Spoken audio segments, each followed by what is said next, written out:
Baik, terima kasih atas kesempatan yang diberikan kepada saya. Nama saya Emilio Neriwan, jurusan Sosiologi. Sekarang saya sudah masuk pada semester yang 10. Di sini saya akan menjelaskan isu politik kontemporer terkait pemilu pada tahun 2024. Menjelang pemilu 2024, ada pun beberapa isu terkait pemilihan umum. Yang pertama terkait yang disampaikan oleh partai PKS. Mereka menolak kalau pemilu pada tahun 2024 itu ditunda.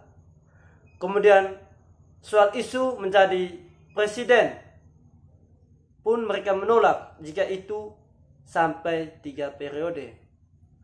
Alasan mereka, pemerintah dan pejabat negara tidak menaati Konstitusi Undang-Undang Dasar 45. Sesungguhnya hal yang mereka tolak itu jelas sesuai dengan amanat dalam Undang-Undang tahun 45, Undang-Undang Dasar tahun 45. Terkait dengan isu di atas, saya sangat sepakat karena segenap warga negara kita harus menaati aturan tertulis dalam Undang-Undang Dasar. Undang-Undang Dasar harus menjadi tolak ukur keberlangsungan segenap warga negara kita. Kemudian, jika Jokowi diperbolehkan untuk 3 periode, maka regenerasi negara ini akan mati. Kalau tahun kemarin pemilu Pilpres hanya 2 kandidat atau hanya 2 orang yang mencalonkan dirinya, sebaiknya di tahun berikut harus lebih banyak lagi. Supaya jangan adanya barisan sakit hati atau barisan pemenang yang ada dalamnya. Jika yang dicalonkan menjadi presiden lebih banyak dari tahun sebelumnya, saya rasa ini sangat penting supaya jangan adanya barisan sakit hati dan menang.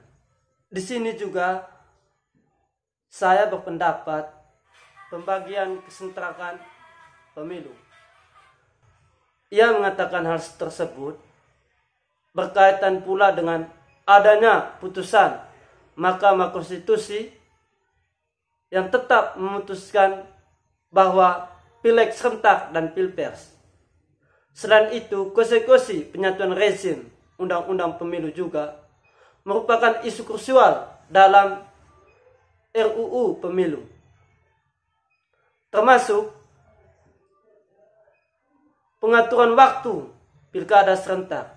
Jadi, misalnya salah satu contoh dalam undang-undang existing sekarang, undang-undang pemilu kada, setelah pilkada serentak tahun 2020 akan ada pilkada serentak di tahun 2024. Berbarengan dengan pileg pilpres, dengan adanya konsekuensi ke satu rezim dan pembagian ini, kita mengusulkan adanya alternatif pelaksanaan pemilu daerah itu dilakukan di antara 2 pemilu nasional. Adapun terkait dengan digitalisasi pemilu, pembangunan teknologi dalam demokrasi dinilai semakin perlu agar pemilu ke depan semakin ramah, mudah, efisien, dan menyenangkan bagi masyarakat pemilihnya. Karena itu kita harus mengkaji lebih dalam pelaksanaan elektronisasi dan digitalisasi di setiap tahapan pemilu. Walaupun kemarin kita memilih lebih baik, kita mulai uji coba elektronisasi tahapan rekapitulasi dibandingkan dengan e-voting, karena e-voting ini di beberapa negara Eropa dan Skandinavia rawan penyimpangan. Menurut saya juga adanya dinasti politik.